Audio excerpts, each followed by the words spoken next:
Eu queria que nessa reflexão você pudesse imaginar um pouco comigo o dia anterior de Pedro a esse acontecimento do Evangelho que nós acabamos de ler. Não sei se algum de vocês já pescou, gosta de pescar, mas ele provavelmente preparou, porque era pescador profissional, preparou as suas tralhas, é assim que o pescador chama as coisas que ele usa, preparou as suas tralhas e foi para o mar pescar. E todo pescador vai com a expectativa, porque na história de pescador nós sabemos que tem o dia do pescador, mas tem o dia que é o dia do peixe, é o dia que ele não aparece. E foi isso que aconteceu com Pedro e com seu irmão e com os pescadores que estavam com ele. Eles foram, prepararam tudo, e a pesca, segundo o Evangelho, é com redes, o que torna mais difícil ainda. O pescador que pesca com vara, ele senta e fica esperando, e às vezes tem a emoção de pegar o peixe. Mas uma pesca com rede, naquela época, era uma pesca muito ativa, e ainda mais pesca em lugares de água salgada. Então ele descarrega a rede no mar e puxa a rede, e descarrega a rede em outro lugar e puxa a rede e não pegou nada. E aí pensa assim, não, aquele dia nós armamos a rede ali naquele lugar, então, e deu peixe, vamos lá, descarrega e passa a noite inteira fazendo isso. Um trabalho muito pesado. Chega de manhã e a palavra de Deus diz que o que Pedro estava fazendo na beira da praia? Consertando as redes.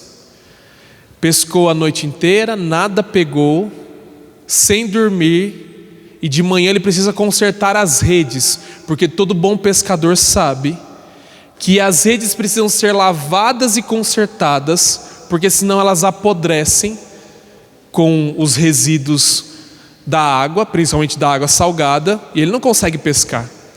E às vezes, se ela enroscou em algum lugar lá, ele precisa consertar, fazer os consertos para os buracos, para que os peixes não passem pelos buracos da rede. E antes de descansar, ele precisa fazer tudo isso. E Pedro estava fazendo. E era um bom pescador, porque não pescou nada, e ele lavava as redes por quê? Porque à noite ia voltar para pescar de novo. Ah, quando Jesus viu isso. Eu tenho certeza que quando Jesus viu isso, e por isso que ele escolhe pescadores para pescar homens, ele ficou encantado com tamanha perseverança e com tamanha sabedoria. O problema é que nesse momento que Jesus aparece, quando você está lavando as redes cansado, aí que ele resolve aparecer. Depois de 4 dias que Lázaro já estava no túmulo, aí que Jesus resolve aparecer. Quando de repente você não tem mais esperança nenhuma, carregando seu filho num caixão, aí é que Jesus resolve aparecer, a viúva de Naim. Jesus sempre aparece nessas horas, e para Pedro não foi diferente.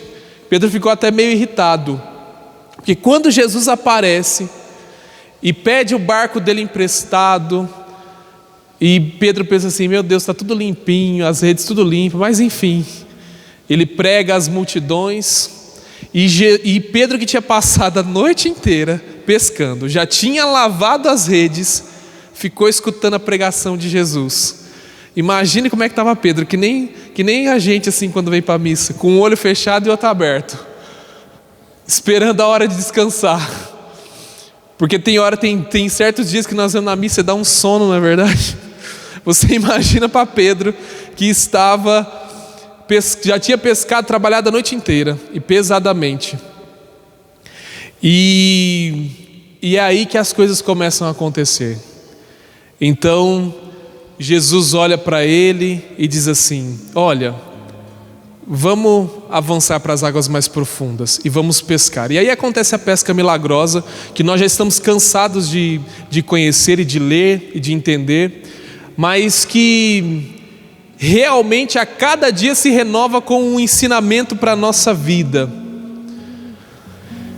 E o que o padre queria destacar aqui, e por isso que o padre começou falando da noite anterior, é justamente que uma noite de fracasso, uma noite anterior, o que é isso perante o que acontece depois? é nada. Pedro se anima e chama até os barcos vizinhos para vir pegar o peixe que ele tinha pegado. Já não lembra mais do cansaço, já não lembra mais do que tinha acontecido. Acho que ele só pensava assim: meu Deus do céu, vou chamar esse homem para vir pescar todo dia com a gente agora, porque a pesca é garantida. Mas existe um ensinamento no Evangelho, e hoje nós temos o chamamento de Pedro, mas que é justamente esse. O nosso problema é que às vezes nós retornamos ao fracasso e não conseguimos perceber o que de fato está acontecendo na nossa vida. Nós nos apegamos ao fracasso. Ah, mas aquele dia aconteceu isso comigo. Ah, mas foi assim. E isso é marca do pescador. Ele não se atém a que ele não pegou. Ele se atém a que ele vai consertar as redes para tentar de novo na outra noite. Isso deve ser uma marca da espiritualidade cristã. E é isso que fez Pedro passar por todas as dificuldades que passou. E mesmo na cruz, negando Jesus, ele teve a coragem de voltar. É quando nós nos apegamos aos nossos fracassos, é que a nossa vida fracassa. E essa espiritualidade precisa tomar conta da vida de todo cristão.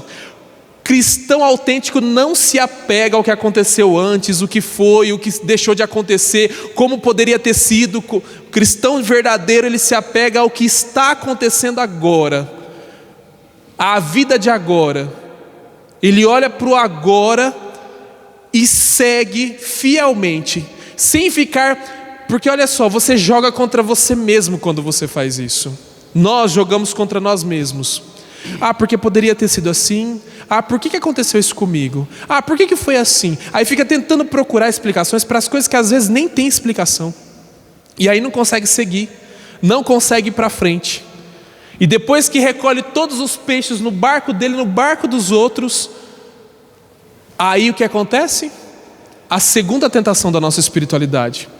Se joga diante de Jesus e diz assim: afasta-te de mim porque eu sou um pecador.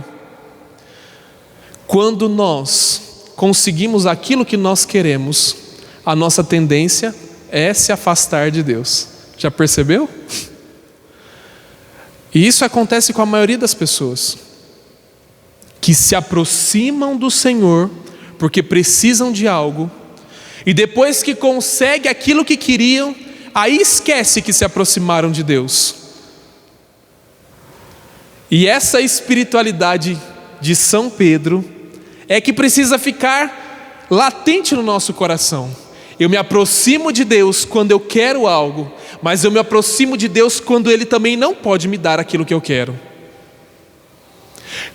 E Pedro aprendeu isso a duras penas, quando chamou ele de canto e disse assim: olha, não vou deixar que você seja morto. Quando foi pro Getsemane, e lá Jesus só pediu que vigiasse um instante com ele, e lá ele não conseguiu vigiar com ele, e a vergonha na cara de Pedro, quando Jesus falou: não consegues vigiar 1 hora comigo, que amizade é essa? E Pedro aprendeu a duras penas que ele precisava também ser fiel, quando as respostas de Deus não são de acordo com o meu querer. Por isso ele diz a Jesus: olha, em atenção à tua palavra. E Pedro está ali aprendendo mesmo. Segundo Lucas, Pedro tinha acabado de conhecer Jesus e estava seguindo ele. Em atenção à tua palavra, porque provavelmente ouviu falar que esse homem, Jesus, tinha palavras sábias e verdadeiras. Em atenção à tua palavra eu vou lançar a rede, porque eu estou cansado, porque olha só tudo o que aconteceu comigo. Mas como é o Senhor que está dizendo, talvez nós também sejamos cansados, não entendendo o que está acontecendo. Mas como é o Senhor que está dizendo, eu preciso me apegar a isso. Como és tu, Senhor, ó Deus, que está dizendo, e essa é a resposta que o Senhor está me dando agora, que eu preciso, mesmo que eu não queira, cuidar dessa pessoa, fazer isso, que eu preciso fazer isso, é em atenção à tua palavra. Isso faz parte da nossa espiritualidade. Não é só quando a resposta de Deus é favorável, mas quando também ela é desfavorável na nossa vida, porque nós sabemos que as respostas desfavoráveis de Deus é porque Ele conhece o que nós precisamos e nós não temos a capacidade de conhecer ou reconhecer que naquele momento nós precisamos de certas coisas. A espiritualidade de São Pedro, que foi o primeiro Papa da igreja, é belíssima. E nós podemos acompanhar ela durante a missa, durante a palavra de Deus, durante os evangelhos escritos. Nós podemos acessar isso, porque São Pedro é um homem profundamente humano e faz essa experiência profunda com Jesus, de saber que existem momentos que, obrigado, meu Deus, porque o meu barco está cheio. Mas existem momentos de que, olha, meu Deus, o barco está vazio, mas em atenção à tua palavra eu vou seguir isso, vou ser fiel e perseverante a isso. E o segredo da perseverança é aquilo que Paulo nos traz na primeira leitura, hoje no capítulo 3 da 1 Coríntios. Não se apegue à sabedoria humana.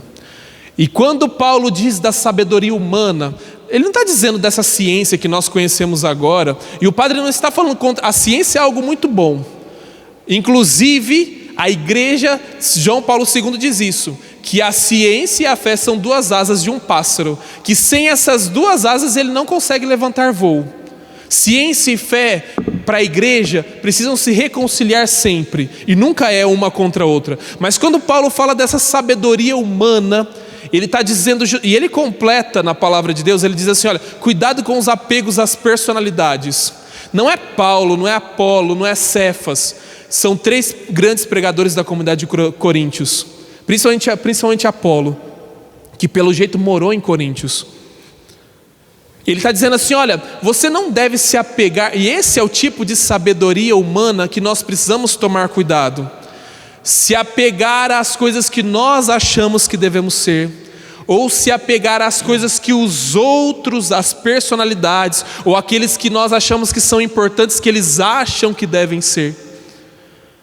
Mas a sabedoria verdadeira da perseverança consiste em permanecer em Cristo, porque Paulo, Cefas e Apolo são de Cristo. O padre Rafael é de Cristo. E o dia que o padre Rafael esquecer que ele é de Cristo, acabou o ministério dele. O dia que você esquecer que você está aqui por causa de Cristo, acabou a sua vivência de igreja. E por isso que às vezes, quando a pessoa escuta de um escândalo lá longe que vem vindo aí, de algum padre, de alguma personalidade, não sei de quem aí, escuta lá longe, nem sabe se é verdade, já fala assim, não vou mais na igreja. Graças a Deus que não vai na igreja, porque estava fazendo o que aqui? É a sabedoria de Cristo que precisa mover o meu coração. E onde é que está a sabedoria de Cristo? A sabedoria da cruz. Ela está na palavra de Deus. E é a isso que eu preciso me apegar.